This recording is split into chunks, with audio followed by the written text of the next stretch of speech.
many of you guys tonight, just by a show of hands, are wearing glasses or contacts? Okay, thank you. There was no joke that went with that, I just wanted to know.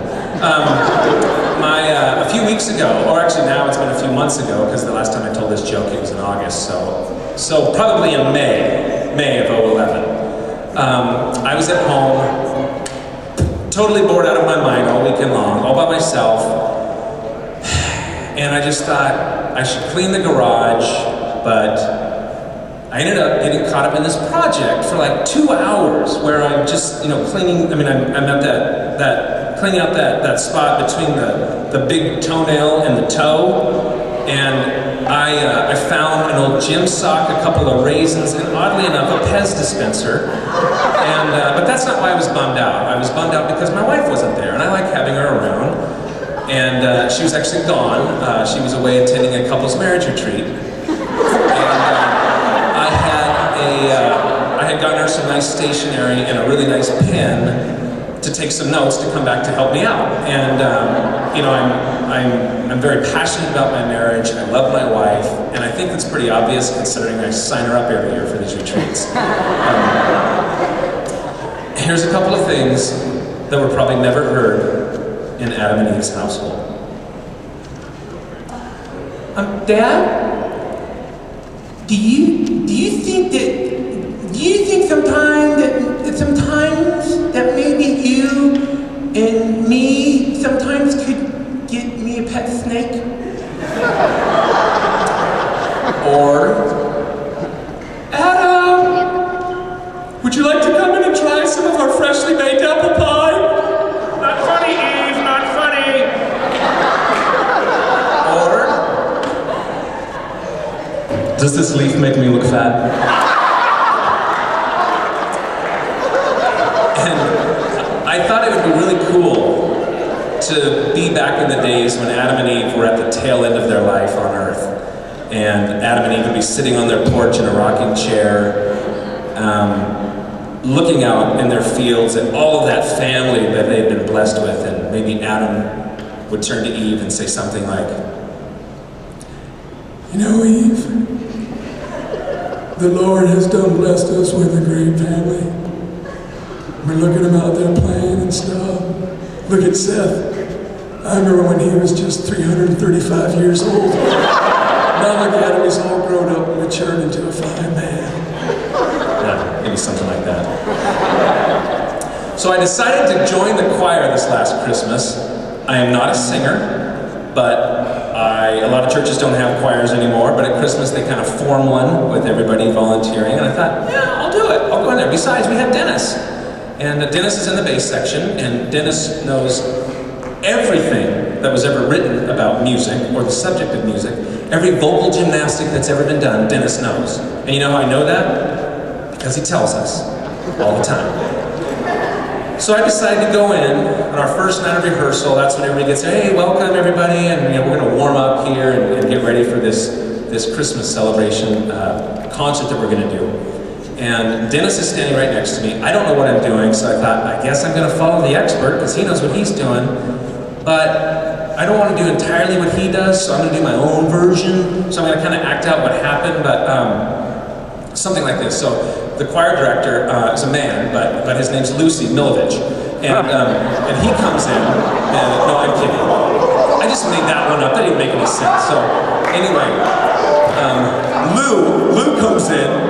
And he's like, all right, well everyone, thank you for volunteering this year for this year's Christmas Cabaret, where we will be dedicating it to our Catholic friends at St. Mary Frances Margaret's Parish, entitled Keep Mass and Christmas. So let's go ahead and get started with warming up our voices. And right as she says warming up our voices, Dennis does this. So she says, let's go ahead and warm up our voices. I got this! Follow my lead. Stretch. And so I just go, I did the Godzilla movie thing. I went, know what I'm doing? And then he's like, enunciate. Bubblegum, bubblegum, bubblegum, bubblegum, double bubblegum, double bubblegum, double bubblegum, triple double bubblegum, triple double bubblegum, triple bubblegum. I prefer Reese's peanut butter cups to bubble gum. One time I took a buttercup and dipped it in crunchy peanut butter. It was a flavor blast of peanut butter and goodness. And then he's like, projection, do. I'm like, I started dry heaving. I'm like, wow, I learned a lot, Dennis. You're a pro. Thank you. But actually, this is a true story. I'm going to tell you. This couple's going to come up and dance. All right, couples dance. Here we go. All right. Oh, they're in the picture. Sorry. So it's later in the show. That's at the weddings I do. So anyway, years ago, I went to Azusa Pacific University, my freshman year of college, where Daniel Scotto's brother Jeremy's going, my tire's flat, pump it till it's pop, or whatever you guys say. So anyway, I'm at Azusa. At the end of the school year, we're going to do a choir tour for 2 weeks where we go from LA, I like to say it that way, to the Canadian border and back. And so I had booked a concert at Cascade, and I was really excited about it until my choir director came up to me and said, hey Russell, I would really appreciate it if you would sing a solo when we get to Cascade. And I just basically said, come again? What? You said what?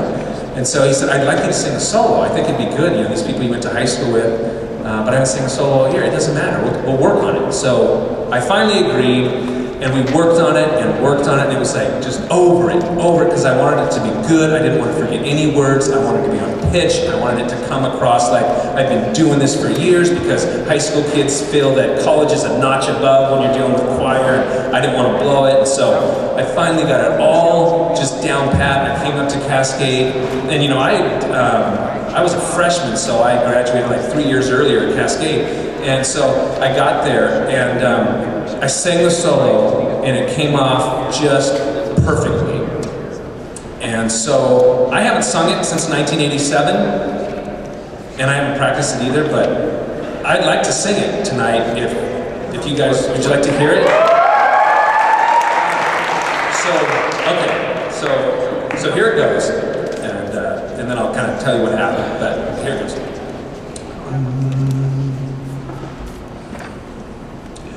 There's no need, and then everybody came in and we finished the song. But I